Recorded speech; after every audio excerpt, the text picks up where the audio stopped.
irmãos, já estamos no ar, mais uma vez, quarta-feira, ou segunda-feira, olha, tô querendo acabar a semana já. Malmente começamos, já quero acabar a semana. Quero saudar vocês com boa noite, Deus continue abençoando esse povo lindo, maravilhoso. Hoje nós estaremos mais uma vez glorificando o nome do nosso Senhor Jesus Cristo através da ministração da palavra do Senhor.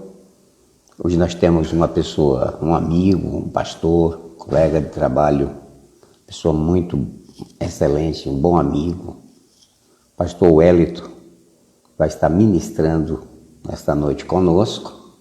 Desde já fico aqui acenando para vocês e vou estar convidando ele já para a gente estar onde ele estará ministrando a palavra do Senhor. Mas antes, vamos fazer uma oração. Eu gostaria de deixar um texto para você. Esse texto, geralmente, ele é dado no fim das ministrações. Quando termina, é a bênção apostólica. Eu estarei já dando logo no início essa bênção apostólica para você, e diz assim: o Senhor te abençoe, que nessa noite você receba uma bênção grandiosa através dessa live, e que o Senhor venha te guardar de todos os males, todas as pragas, seja o que for, que possa vir à tua casa, que o Senhor possa te trazer essa defesa grandiosa, que o Senhor faça resplandecer o seu rosto sobre ti. Significa te lançar luz, claridade, e te conceda graça. Graça é satisfação, prazer, alegria. E o Senhor volte para ti o seu rosto. Significa estar atento, olhando para você, ouvindo as suas orações e o seu clamor, atendendo às suas necessidades. E conclui dizendo: e te dê a paz. De fato, quem tem o rosto de Deus voltado para si, tem paz, tem tranquilidade, porque ele está seguro. Então, vamos lá. Jesus, permita que nessa noite a tua graça, mais uma vez, como sempre o Senhor tem feito, aconteça mais uma vez a manifestação do teu poder. Em nome de Jesus, apresento o pastor Wellington, apresento toda a sua família, meu Pai.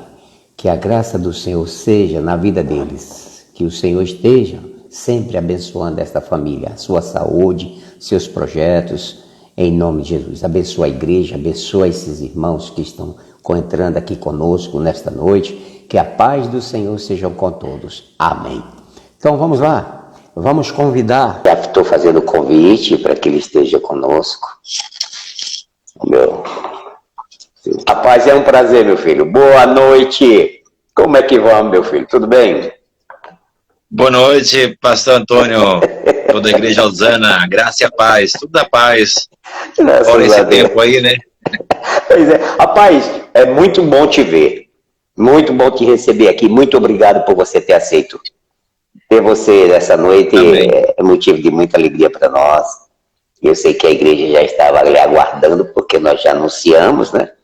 Então vai ser um prazer. Como é que está aí o pessoal, como você tem passado? Eu soube que você teve adoentado. Eu tive aí todos os sintomas, né, da Covid, mas depois do teste não foi Covid, né? Mas os sintomas me acompanharam. Rapaz, quando eu soube, eu fiquei um pouco preocupado. Quando eu soube que você estava doente, pastor Jadson, nós conversamos um pouco, ele disse que você estava adoentado e também temeu muito, sabe? Porque ele soube os sintomas que você estava passando, vivenciando, experimentando aí, e com isso ele sentia certa preocupação também. E graças a Deus que você se safou dessa. Rapaz, você acredita que no início, quando anunciaram, eu tive esses sintomas, né? Eu tive náusea, diarreia, eu tive dor de cabeça, gripe, E eu mantive sereno, tranquilo, graças a Deus eu não precisei ir para o hospital. Mas a gente fica naquela tensão, né? Dentro dos comentários, aquela coisa toda, a gente fica sob tensão, mas graças a Deus a coisa passou serena. Nem a família aqui se manifestou tanto porque eu me segurei. Agora, momentos das náuseas, aquela coisa aí, não dava para segurar mesmo, né? Elas, rapaz, mas em oração Deus deu graça também, superamos isso, estamos bem, graças a Deus. Estou feliz por você. Eu soube que o seu caso foi bem apertadinho aí. E os meninos também? Eu acabei cumprindo até o isolamento, né? Fiquei 9 dias no quarto. Até sair o resultado. Foi mesmo, rapaz. São dias difíceis, né?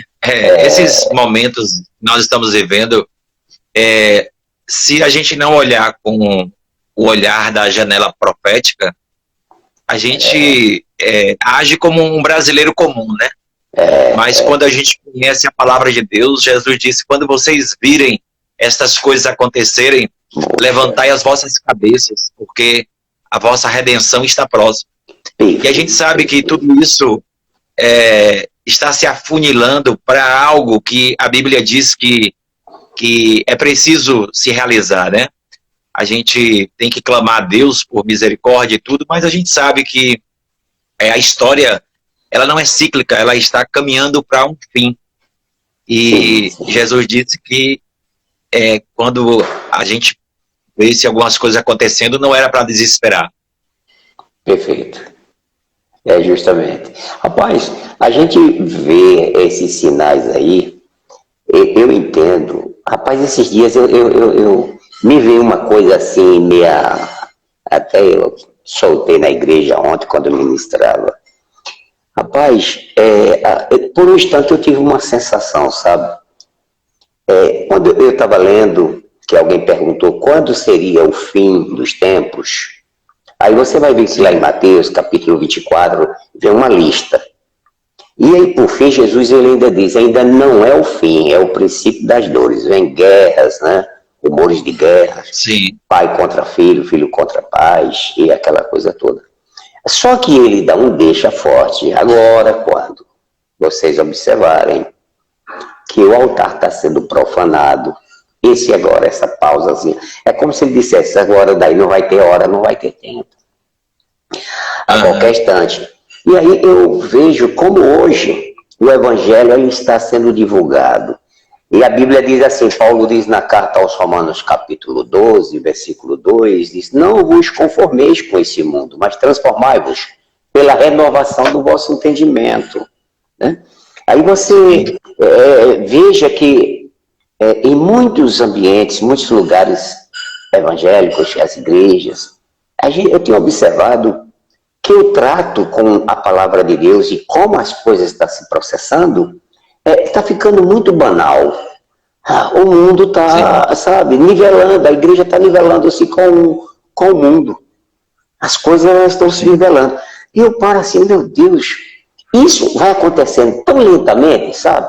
Como o nosso corpo tem um organismo já preparado, organizado por Deus para se adaptar a certas situações, também, tanto no espírito como também no âmbito espiritual, o homem vai começando a se acostumando com certas coisas, com certas práticas, essas coisas que estão se dando, e se torna muito banal.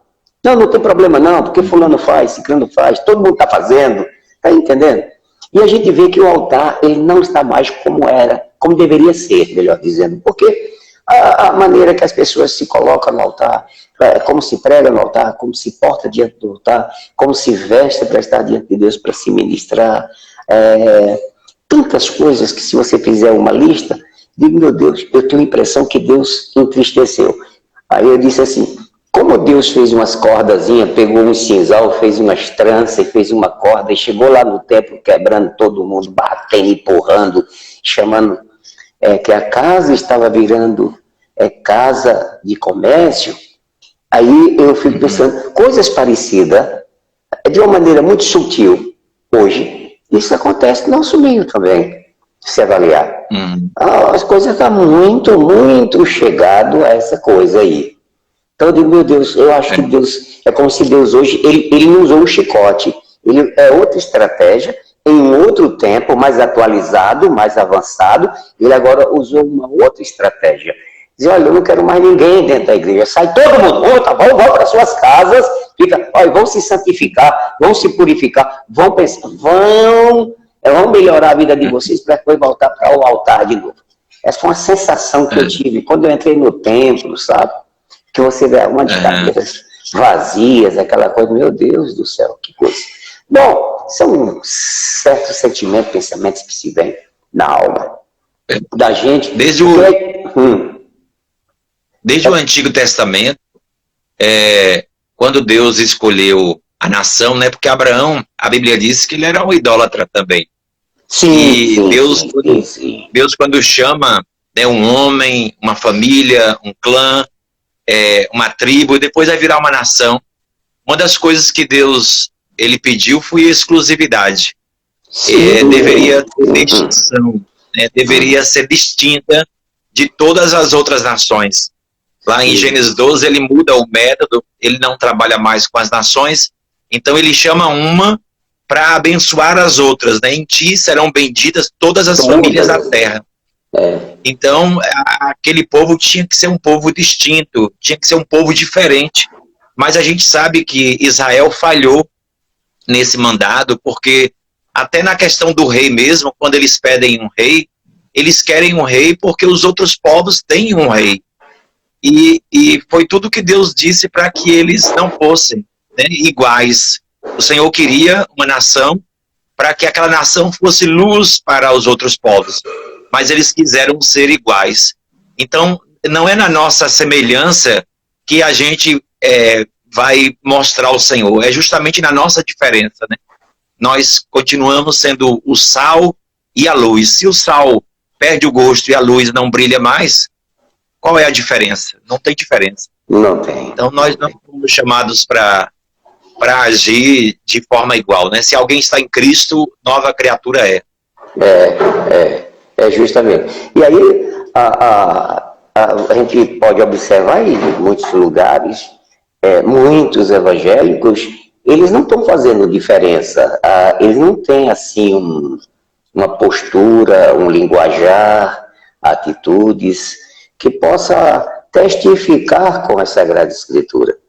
Parece que nós só viramos crente no domingo, entramos na igreja, estamos naquela postura, manso, tranquilo, mas saímos, entramos na semana agora do trabalho, segunda-feira, fora, parece que nós tomamos outra postura, não é mais o crente que domingo lá na igreja. Então, temos que ser um povo diferente. E aonde você passar, as pessoas têm que identificar que você é diferente em tudo. Em tudo. As pessoas elas vão encontrar em você a luz. No comportamento, no falar, no agir. É como aquelas mulheres e aqueles homens. Tem no texto que fala que foi uma das mulheres que olhou para Pedro, antes que Pedro negou Jesus 3 vezes, na hora que Jesus estava no Sinédrio sendo julgado, e aí Jesus estava só aguardando aquele momento. Rapaz, eu acho interessante, eu tenho a impressão que Jesus estava ligado em Pedro, sabe? E Pedro mudando de lugar, né? Acompanhando, fogueira acesa, Jesus sendo julgado lá com Caifás e outros lá, com os sacerdotes, e ali a fogueira acesa em vários lugares, e os soldados e o povo ali, e Pedro no meio ali, disfarçado, né? Como se realmente, né? Aí alguém olhou e disse, mas você não é um deles? Ele disse, não sou. Se teve incomodado, mudou, foi para um outro lugar, onde tinha outra fogueira, outro grupo de pessoas. Lá também foi questionado, sai daquele lugar, vai para outro. Aí onde ele depara com uma pessoa que ela diz assim, mas você está negando, mas a tua fala te denuncia. Você veja que o comportamento do crente tem que ser denunciado no abrir da boca, no olhar, no gesto, em todos os aspectos. Quando você fala, tem pessoas que quando abre a boca você diz, é cristão, é evangélico. Sim. E o linguajar, a maneira dele falar, né? Você já começa a entender que ele é uma pessoa diferente. Essa mulher é diferente, esse homem é diferente, porque ele já está inserido na carne, nos ossos, no sangue, sabe? o poder do Espírito na vida dele. E é isso que tem que ser de um modo geral. A Bíblia fala da porca lavada, né? Então, a porca lavada, ela não adianta, ela não muda a natureza. A gente pode criar um porquinho dentro de casa, pode botar perfume, pode ter uma comida boa, mas no dia que esse porco vê lama, ele vai para a lama. Então, o próprio Pedro fala da porca lavada. E o evangelho não é essa mudança apenas da exterioridade, né? A mudança interna. Por isso que eu gosto muito quando Jesus fala, buscai primeiro o reino. Como a gente vive numa democracia, a gente não entende muito a questão do reino. Mas o reino é o domínio. Então buscai o domínio.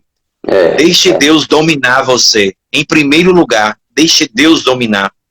Então, quando o Senhor nos domina, esse domínio não é apenas em um departamento da nossa vida. Porque quem dividiu o ser humano em departamentos foram os gregos que gostam de departamentalizar. Mas o judeu sempre via o homem inteiro. Então, existe um livro bem interessante que pergunta aonde é que estão os outros 6 dias? Né? Porque parece que quando a gente entra no templo, aí a gente liga um botão chamado espiritual num dia chamado domingo, e a gente se desliga dos outros dias, parece que Deus não faz parte da vida, no nosso trabalho, ou no transporte, no trânsito, em qualquer lugar. Nós temos que entender que nós não temos 2 vidas, é uma vida só. A nossa vida dentro de casa, na rua, nos ambientes públicos ou particulares, nós só temos uma vida, e essa vida, ela tem que ser vivida na presença de Deus. Quando a gente departamentaliza, então, existem algumas coisas que chamamos de espirituais e outras de seculares. E a Bíblia nunca ensinou isso. Nós só temos uma vida diante de Deus. Não tem 2 vidas, não tem departamentos. Ninguém é gato, como se diz, 7 vidas, 2 vidas, 3 vidas, não existe isso, é uma só. Pastor Wellington, eu vou deixar você à vontade, não vou lhe interromper com as minhas ideias. Eu quero que você esteja à vontade, você pode ler um texto, você pode ministrar aos nossos corações. Fique à vontade. Pronto. Primeiro, agradecer aí pela oportunidade, saudar mais uma vez aí toda a Igreja Batista Osana. Obrigado. Louvar a Deus aí pela sua vida, sua família. Muito obrigado, pastor.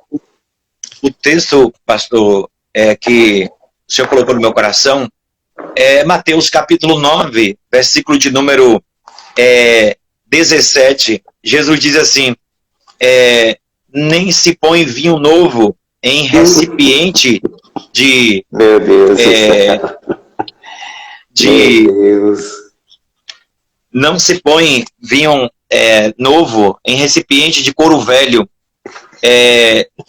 Do contrário, se rompem, derrama-se o vinho e os recipientes se perdem. Mas põe-se vinho novo em recipiente de couro novo, e assim ambos se conservam. Mateus capítulo 9, verso 17. Então, Jesus, ele, quando ele ensinava, ele usava imagens do cotidiano, imagens que para aquele povo ali era muito comum. Então, na época de Jesus, né, a figura que ele usa aqui no texto que nós lemos, a figura que ele usa é a figura de um odre. Na época de Jesus não havia garrafas para colocar líquido, e não havendo garrafa, as bolsas eram feitas, né, as garrafas eram feitas, na verdade, de bolsas de couro, couro de cabras, couro de ovelha, e esse couro, ele precisava ter elasticidade. E uma das coisas que se colocava dos diversos líquidos que Jesus usa aqui no texto que nós lemos, é a questão do vinho. Ele disse que ninguém pensa em colocar o vinho novo em um odre velho, porque quando o odre ele ficava velho, aquela pele, ela perdia a sua maciez, a sua elasticidade, o vinho ele entrava no processo de fermentação, liberando gases, e se aquele couro da bolsa ele já tivesse sido elastecido, ele já tivesse sido usado, ele fosse rígido. Então, no processo de fermentação do vinho, aquela bolsa, ela não iria ceder, porque não tinha mais como ceder, já era fixa. E aquela bolsa inflexível rompia, e Jesus disse que assim se perdia tanto o vinho como a bolsa. E eu gosto muito quando Jesus ele usa essa ilustração, porque esses odres somos nós. Nós somos esses odres. E nós temos que perguntar, né, que tipo de odres nós somos. Será que já somos odres velhos, odres rígidos, né, uma mente fechada, uma mente que não se abre mais, uma mente que já pensa que sabe de tudo? Então isso é muito perigoso, porque o caminho que Jesus nos propõe é um caminho de novidade, é um caminho de mudança, é um caminho dinâmico, é um caminho, é um movimento, né? Não é algo parado. E muitas vezes a gente tá fechado na nossa rigidez, né? Na nossa ideia fixa, não se abre para o novo de Deus, e isso é muito perigoso. Então, o que é que eu aprendo aqui, pastor Antônio? Eu aprendo que a gente, como odre, né, que Jesus ele deseja que sejamos esses odres novos, nós temos que entender que a nova vida em Cristo não cabe na velha natureza. Não existe uma conciliação. Se nós queremos o vinho novo, a nova vida, né, de Cristo, nós não podemos fazer reconciliação com nossa velha natureza. A velha natureza tem que ser abandonada, tem que ser morta mesmo. É o que a Bíblia propõe. A Bíblia não propõe um melhoramento da nossa natureza. A Bíblia propõe a morte da nossa natureza. Por isso que lá em 2 Coríntios 5,17, ele diz, olha, se alguém está em Cristo, nova criatura é, não tem arranjos. É uma mudança mesmo, é uma radicalização. A Bíblia diz, pode o etíope mudar a cor da sua pele? Pode o leopardo tirar suas manchas? Assim nós não podemos fazer o bem sendo maus. Sim. Então o nosso coração precisa de uma cirurgia. Uma cirurgia. Então, Jesus disse que não tem acordo. Não existe essa questão de aceitá-lo, como o pastor estava falando anteriormente aí, né, de uma vida que parece que não reflete a vida de Cristo. Então, essa vida não condiz com o Evangelho, porque o Evangelho, ele propõe rompimento. Se a gente quiser seguir a Cristo, nós temos que ser odres novos, nós temos que estar abertos para o novo de Deus, né? Na época que Jesus ele veio, já existiam ali as religiões, e existiam os fariseus, os saduceus, os zelotes, os essênios, e Jesus não foi para nenhum desses movimentos. Aqueles movimentos ali já existiam, o próprio judaísmo já existia, mas a Bíblia diz que Jesus ele vem com algo novo, é algo dinâmico, né? O centro agora é a graça de Deus, e a gente tem que estar aberto, né, se queremos ser verdadeiramente aqueles que querem receber a vida proposta pelo Senhor. Nós temos que abandonar essa estrutura de odres velhos. A gente não pode ficar fechado nessa velha natureza. Eu sou assim mesmo, não adianta. Eu sou assim, sempre fui assim. Não adianta, entendeu? O Evangelho não propõe isso para a nossa vida. Então, tem que ser novos. Os odres precisam ser novos. E nós somos esses odres. O vinho é importante, mas se o odre for velho, não adianta nada. A gente vai entrar o Evangelho apenas no nosso ouvido, mas ele não vai descer para o coração. Pastor Antônio, tem um folheto antigo, e esse folheto eu sempre gostei muito dele. Esse folheto dizia assim: errou o céu por 45 centímetros. 45 centímetros é a distância do cérebro para o coração. Quer dizer, o Evangelho foi apenas aceito como intelectualidade, né? A gente assentou na nossa mente, mas não houve mudança, né? João disse que quando ele comeu o livrinho que Deus deu a ele, o anjo deu, foi doce na boca, mas quando ele desceu ao estômago, amargou. Então houve ali um amargo, porque o evangelho, na boca, ela é muito doce. Falar de Jesus, falar do Senhor é muito doce.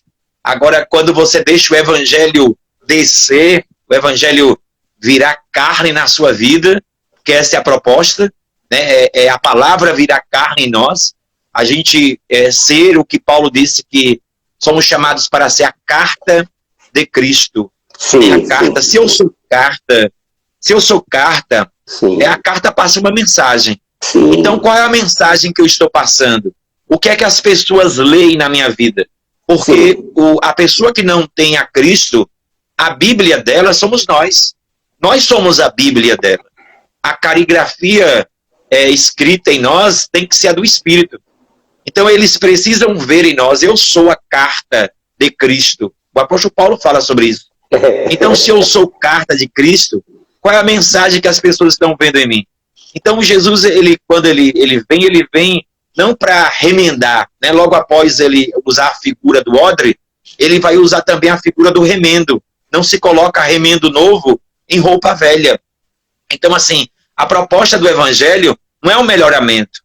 A proposta do evangelho é a nossa morte. É a morte da velha natureza. Né? E a nossa mente, ela precisa ser uma mente elástica, uma mente aberta. A gente não pode ser fixo, fechado, dizendo, eu sou desse jeito mesmo, é a minha natureza, e não adianta. Então, isso não condiz com o evangelho, né? Então, essa velha natureza, ela precisa ser colocada na cruz. Né? A proposta do evangelho é a morte. Se alguém quiser me seguir, tome a sua cruz. O que é cruz? A cruz é o lugar de morrer. A cruz era um método de execução. Então Jesus, ele não falou apenas de uma cruz que ele carregou. Ele falou de uma cruz que também é minha.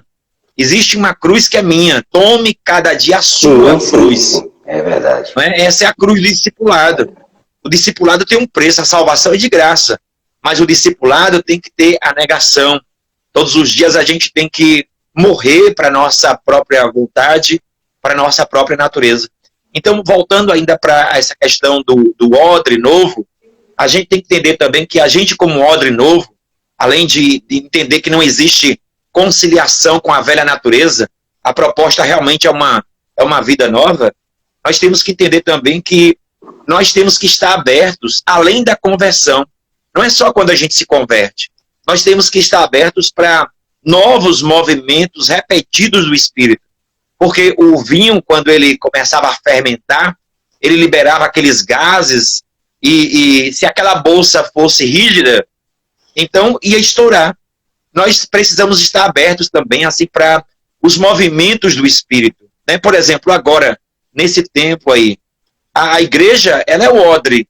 A gente não pode ser um odre fechado. Né? Por exemplo, o que nós estamos fazendo aqui agora, essa live, né, é o odre que está se abrindo, é o odre que está se elastecendo. A gente não pode fechar a nossa mente e dizer, não tem como, tem que ser só desse jeito. Então, sim. Temos que pensar, né, as estruturas de ser igreja, né? Essa estrutura, será que essa estrutura só do templo, como a gente se acostumou, será que essa estrutura é a estrutura proposta na grande comissão, quando Jesus disse, ide por todo mundo e pregai o evangelho? Quer dizer, a igreja, ela estava nas casas, ela estava no templo, e a gente se tornou uma religião só do templo. E esse templo aí, a gente está entendendo que igreja não é templo. O templo é importante, até mesmo porque na nossa sociedade, quando a gente pensa assim na questão do templo, é até uma questão até de segurança também, né? Queira ou não, isso também afeta o psicológico, uma forma da pessoa se sentir segura. Agora, a igreja, ela não é apenas a estrutura, a igreja, ela é o organismo. Então, como organismo, nós temos que estar abertos a esses movimentos do Espírito de Deus, o que é que o Espírito de Deus, ele quer fazer na nossa vida, porque a gente pensa muitas vezes que o Senhor, ele apenas nos salvou para o céu. A gente entregou a vida a Cristo e pronto. Mas não é. A Bíblia diz que o chamado é um chamado de transformação. Todos os dias somos transformados e este movimento, né, do vinho novo, né, que é a vida do Espírito, ele vai todos os dias nos moldando. Né? Nós temos que ser um odre moldado de acordo com aquilo que Deus quer para a nossa vida. Porque a Bíblia diz que o maior projeto de Deus para a minha vida é me transformar na imagem do seu filho. A imagem do seu filho, ele é o referencial. Então, o crescimento espiritual não é se a pessoa canta melhor, prega melhor, está evangelizando, está prosperando financeiramente. Crescimento espiritual é se hoje, depois de 20 anos que você entregou a vida a Cristo, você está mais parecido com Ele do que antes. Isso é crescimento espiritual. João Batista disse, o importante é que Ele cresça e que eu diminua. Sim. Então, o que é evangelho? Evangelho é o acréscimo de Cristo e o nosso decréscimo. Então, quando Jesus ele fala desses movimentos, né, do Espírito, o Espírito ele se movendo como o vinho dentro do odre. Então, ele se move também para nos provar, né, quando aquele odre, o vinho estava liberando os gases, ele era esticado a uma pressão muito grande, e ele cedia. Então, o Espírito de Deus também, ele nos leva a situações de provação, que ele nos estica também. Ele nos estica, ele está também fazendo com que a nossa mente se abra, né? A gente esteja aberto para o agir de Deus, aberto para aquilo que o Senhor tem para fazer, porque a Bíblia diz que é assim que a gente vai receber a mudança, né? Transformai-vos pela renovação do vosso entendimento. E às vezes a gente, olhando para nós, a gente se torna odres velhos, apegados demais a uma tradição, né? Uma fé que não é mais uma fé de hoje, é uma fé de ontem, né? A gente está apenas com saudade de um passado, e parece que Deus não age mais hoje, parece que eu já conheço toda a palavra, parece que não tem nada mais novo, então tem alguma coisa errada. A gente não pode cair nesse comodismo. O evangelho não é isso. O evangelho não é para a gente se acomodar e envelhecer, a gente se transformar em odres velhos, rígidos, odres com ideias fixas, onde a gente não se abre para o que Deus quer fazer. Quando Jesus ele fala dessa questão do odre, ele fala também sobre a questão da gente jamais endurecer, né? Porque quando o odre ele ficava rígido, ele endurecia e ele não prestava mais para nada. Sim. Então, o que é que tem acontecido na nossa vida muitas vezes? Ao invés do vinho novo, a gente está com vinagre, né? A gente está com o amargor, guardando líquidos que não faz parte da vida de Deus. Não faz parte daquilo que o Senhor tem para a nossa vida. E a gente vai enrijecendo, vai se tornando aquele crente que já tem muito tempo que a gente tem uma experiência com Deus, já não ouve mais a voz de Deus. A Bíblia se torna um livro comum. Ouvir uma pregação não faz diferença de ouvir um Datena, ouvir um William Bonner. Parece que a gente é mais uma informação dentre tantas. O evangelho parece que deixou de ser coisa nova. Então, esse é o perigo da gente se tornar odres velhos, como a religião da época de Jesus. Eles achavam que já sabiam de tudo. Eles achavam que Jesus não tinha nada para ensinar. Eles não estavam abertos para aquele novo tempo que Jesus veio inaugurar, que era o tempo do Espírito. O tempo do Espírito lá em Pentecostes, o Espírito desceu e ali tudo se fez novo. Tudo se fez novo ali. Era um movimento do Espírito, a igreja nascendo, e Jesus disse que naquela velha estrutura não cabia essa nova proposta, né? A proposta da vida no Espírito. Então, pastor Antônio, que nós possamos, nesse momento que estamos vivendo aí, né? Todos estamos passando aí por essa pandemia, que a gente não deixe, né, a nossa vida ficar velha, ficar envelhecida, endurecida, que a gente não perca essa capacidade de se expandir em Deus, de abrir a nossa mente, né, para o novo de Deus, para a gente entender os movimentos do Espírito, para a gente não ficar fechado, achando que a gente já sabe tudo, né, que não tem mais nada para aprender. Então isso é um perigo. É verdade, é verdade. É verdade. Rapaz, você está falando uma coisa, eu vou aproveitar essa sua pausazinha aí, abrir esse parênteses. Sim, eu estou dando essa pausa para tu falar mesmo. Tu sabe. Quando você falava, rapaz, coisas iam vindo assim à minha mente, que é uma realidade. 45 centímetros, você falou desse folheto que você tem logo no início. Sim. É interessante, de fato, eu vou por 45 centímetros porque a palavra não desceu o coração, né? A palavra ficou no intelecto, na sabedoria, nas letras, né? Então, muitas vezes, pessoas leem a Bíblia no sentido filosófico, para saber debater e ter argumento para desfazer da própria palavra ou colocar em um plano filosófico também. Quer dizer, ela não vem para o coração da pessoa. E quando você falou isso, rapaz, eu lembro há muito tempo, eu não sei se foi você mesmo pregando sobre isso, né? Eu devo ter ouvido, mas eu lembrei que eu já ouvi isso mesmo, né? Que você acabou de cortar. E que nós somos a carta de Cristo, é a Bíblia aberta, é como nós estamos falando. A pessoa, quando recebe Jesus Cristo, as pessoas têm que identificar Cristo naquela pessoa. E a sua maneira de ver, a sua maneira de se comportar é a maneira que vai testificar com a Sagrada Escritura. Uma vez, eu vi um testemunho, e ouvi um pastor contando esse testemunho, que uma família, uma certa vez, entrou na igreja, e de ponta de pé, com se entrasse caladinho, e sentou no último banco da igreja. E aí, quando terminou a ministração, ele fez o apelo. A família toda veio à frente. O homem foi chorando, daqui a pouco chegou a mulher, e os meninos também, os rapazes, foram chegando, e a família toda se converteu. E quando o pastor estava conversando com ele, orando, e eu estava se preparando para orar, ele foi e trouxe a revelação. Olha, eu quero ser igual ao meu vizinho. Eu sempre tenho observado nele direito uma postura diferente, e nós seguimos ele para saber qual era a igreja que ele estava, né, que ele estava seguindo.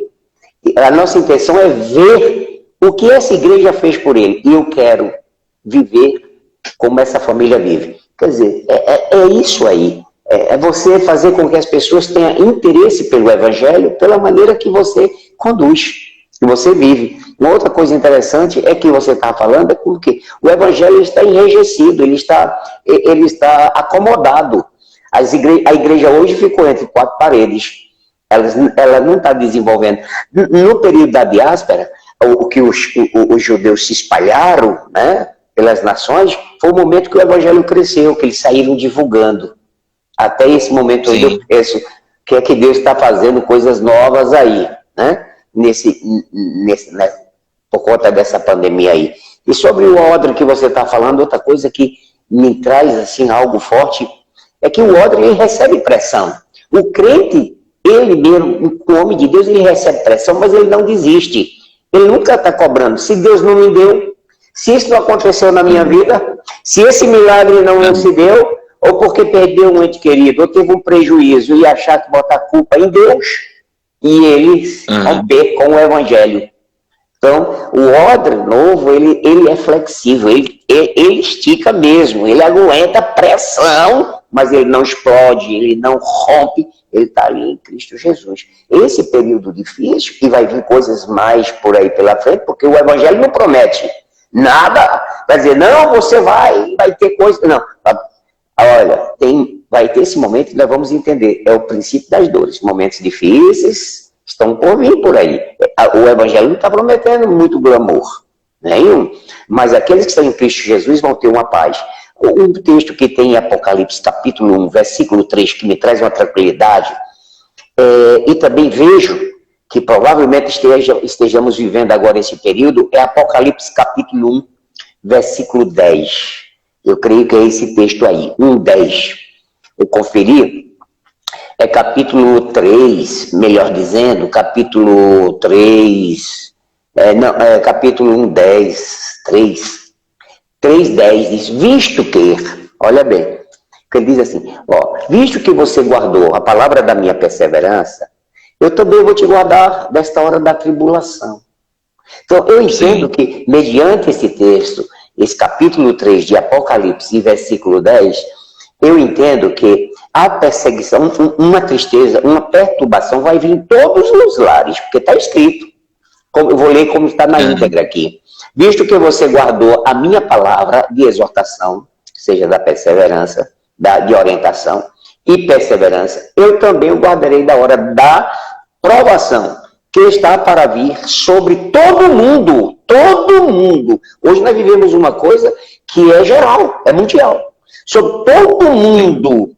Aí ele depois ele dá aquela tranquilidade, aí ele diz assim, olha, agora para pôr à prova aqueles que habitam na terra. Mas ele diz uma coisa também interessante. Sabendo que esse texto aqui ele está dizendo para uma das igrejas, para um momento específico, para a igreja, para uma carta para Éfeso, um momento específico, mas dá para se entender que essas coisas se repetem. Momentos difíceis podem vir para todo mundo, mas para aqueles que estão guardando a palavra com perseverança, tendo uma vida alicerçada, é como se diz lá nos Salmos 91, 1000 cairão ao teu lado, 10.000 à tua direita, mas tu não serás atingido.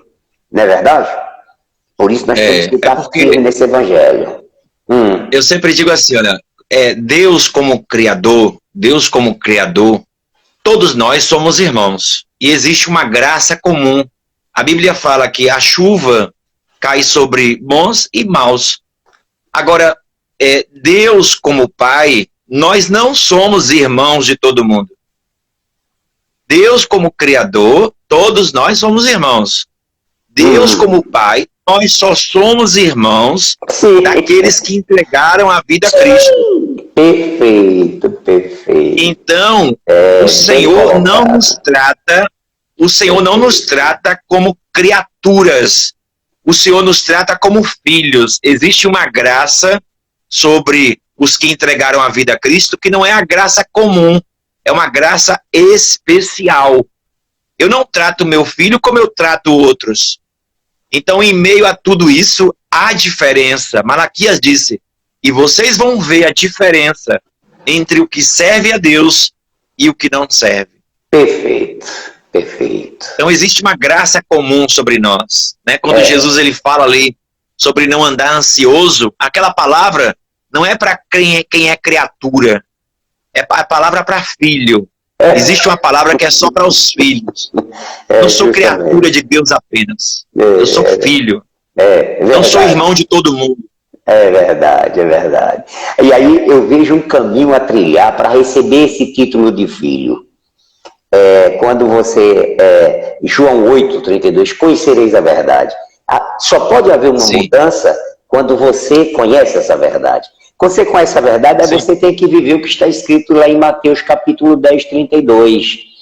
Aquele que confessar diante dos homens, eu também confessarei diante do meu Pai, que estás no céu. Mas se tu me negas, versículo 33 do Mateus capítulo 10, ele diz assim, versículo 33, mas se tu me negas, eu também negarei diante do meu Pai que está nos céus. O 32, se tu realmente confessas, aí você entra justamente no crivo de João capítulo 1, versículo 12.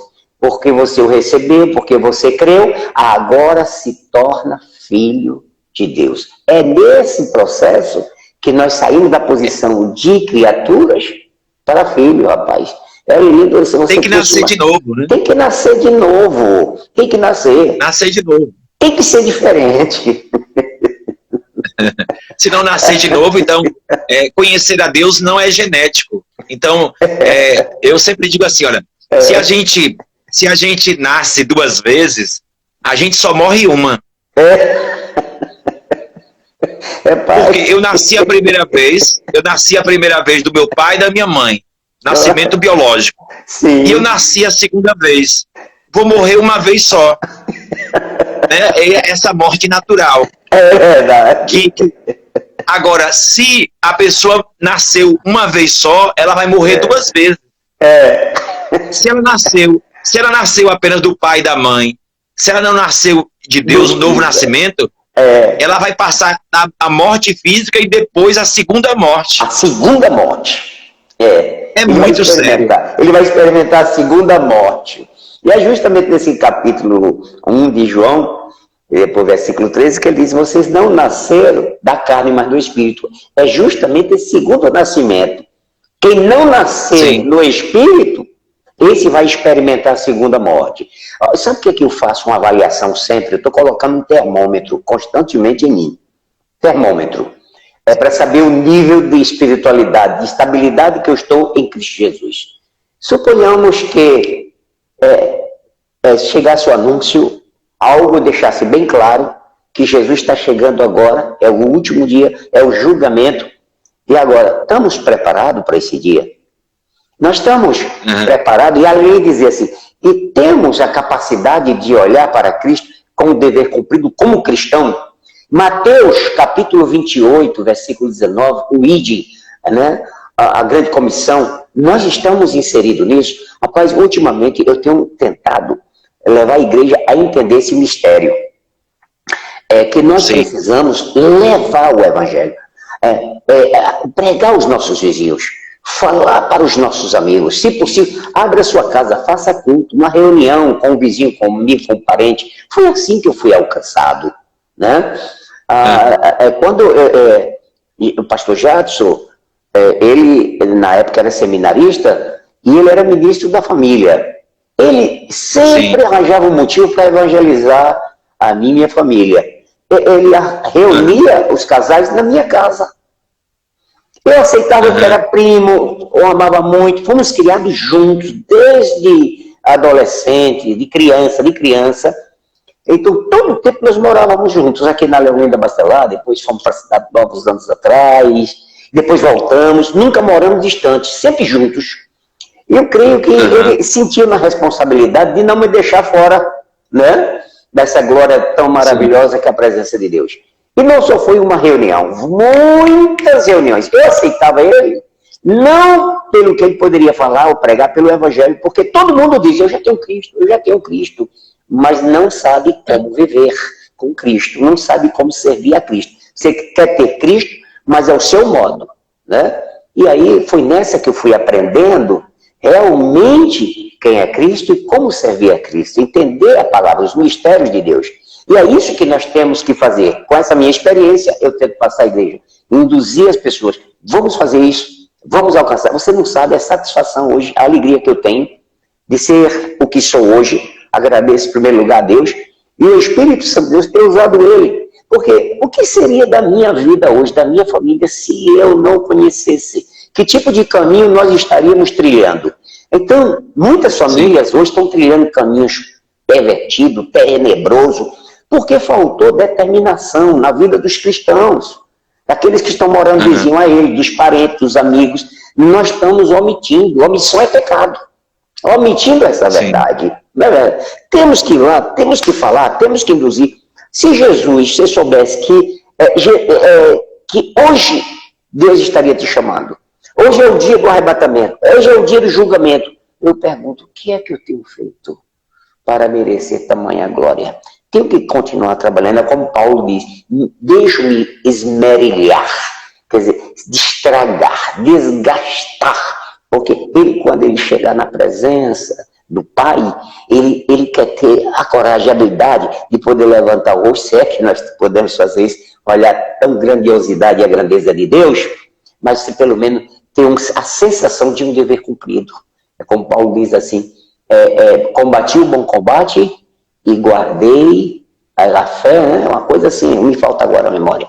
Então, aquele combati o bom combate, guardei a fé e tal, aquela coisa. Mas esse dever, Paulo sentiu isso, Paulo tinha a convicção que ele se entregou, que ele fez o máximo. Eu penso, nós hoje como pastores, nós estamos com uma responsabilidade grandiosa sobre as nossas vidas. Eu tenho muito isso. Muito. Temos que ter esse cuidado. O reino de Deus não é condomínio fechado, né? Não. não é condomínio fechado, está aberto. A gente tem que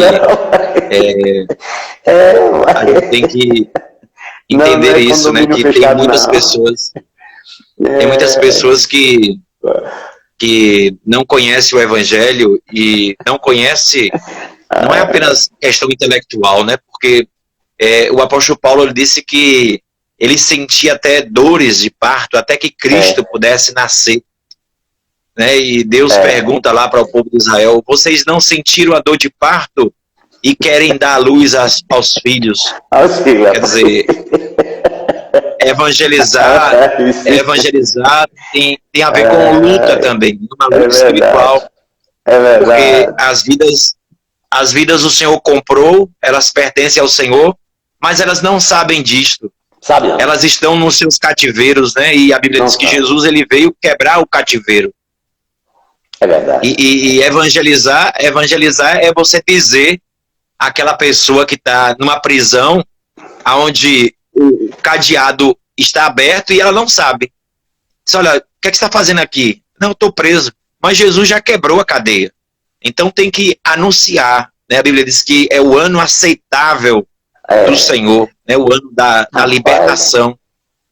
Elas precisam saber disso. Se elas não sabem disso, elas precisam saber, olha, a porta da prisão está aberta. A porta da prisão está aberta.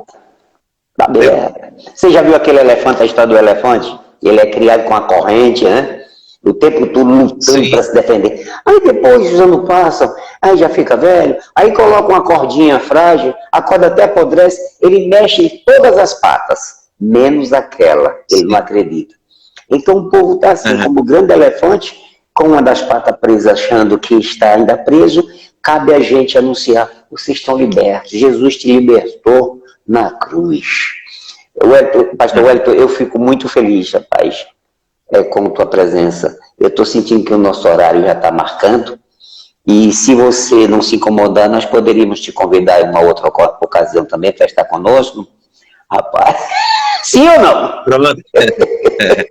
Estou aí, pastor Antônio, quando eu precisar. Quero agradecer aí por essa oportunidade, esse bate-papo aí, que é sempre bom conversar contigo.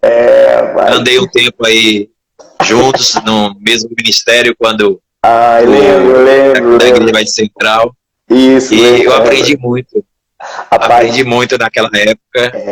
E jamais esqueço aqueles tempos ali difíceis, né? Mas que a gente cresceu e foi muito bom, foi excelente. Eu lembro quando você chegou pela primeira vez lá na igreja, né?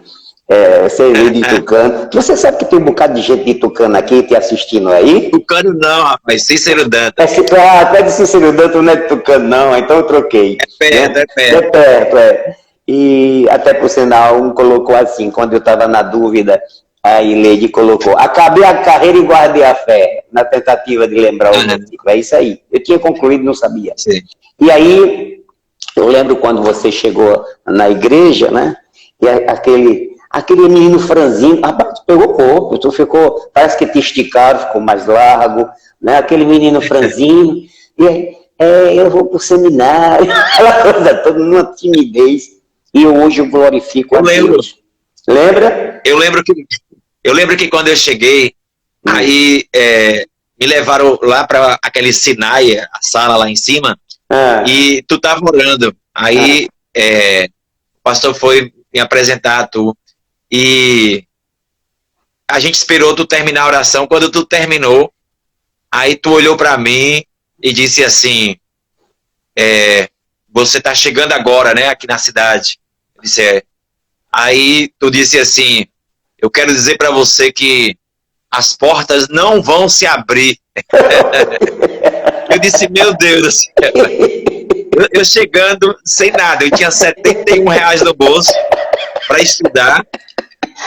E aí tu termina de orar e diz que as portas não vão se abrir.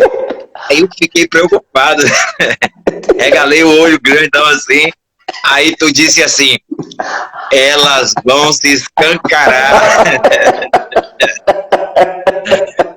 Não iam se abrir apenas, iam se escancarar. Rapaz, mas o primeiro, quando você disse elas não vão se abrir, pense que eu tomei um susto.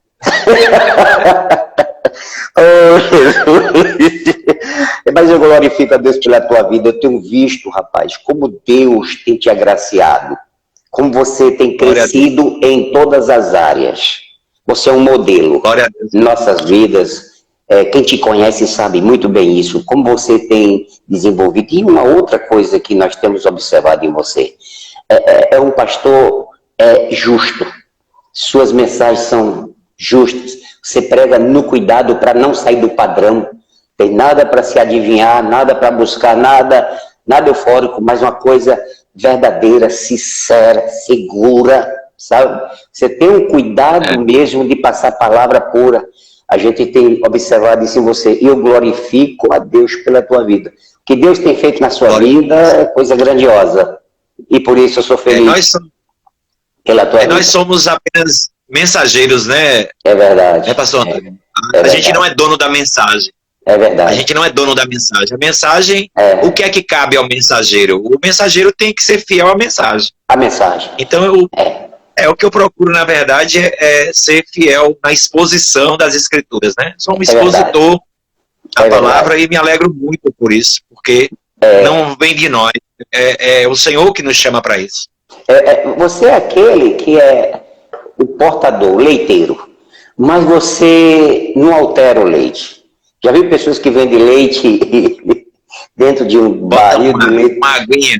Uma águazinha para render, né? Não. Você é o portador do leite e do jeito que sai, chega, puro.